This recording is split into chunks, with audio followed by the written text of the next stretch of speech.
Informasi lainnya, Saudara, influencer sekaligus selebgram Keanu Angelo diperiksa sebagai saksi dalam kasus dugaan penipuan umroh Hanania Travel. Kepada polisi, Keanu mengaku tidak menerima uang endorsement dan menyatakan siap kooperatif mendukung proses hukum yang berjalan.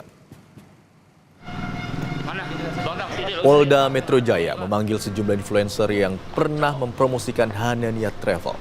Salah satunya Muhammad Miftahul Huda alias Keanu Angelo yang diperiksa sebagai saksi terkait dugaan penipuan dan penggelapan dana perjalanan umroh. Dalam pemeriksaan pada Senin sore, Keanu menyebut kerjasama yang dilakukan bersifat barter dan bukan endorsement berbayar. Untuk mendukung keterangannya, ia menyerahkan sejumlah dokumen kepada penyidik, termasuk rekening koran pada periode keberangkatan umroh 2 tahun lalu. Dokumen tersebut diklaim menunjukkan tidak adanya aliran dana dari Hanania Group ke rekening pribadinya.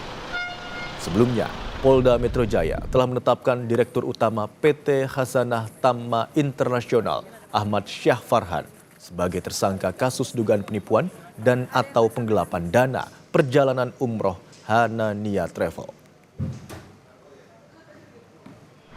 Aku jelasin di dalam bahwa aku dalam kerjasama sama Hanania tuh aku nggak menerima uang endorsement sama sekali. Aku tuh kerjasamanya barter.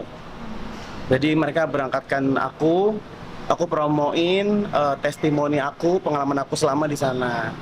Aku juga bawa rekening koran aku, periode bulan aku berangkat yaitu 2 tahun yang lalu, bulan Agustus dan 1 bulan sebelumnya, 1 bulan setelahnya, bahwa aku nggak menerima aliran dana apapun dari PT Hanania.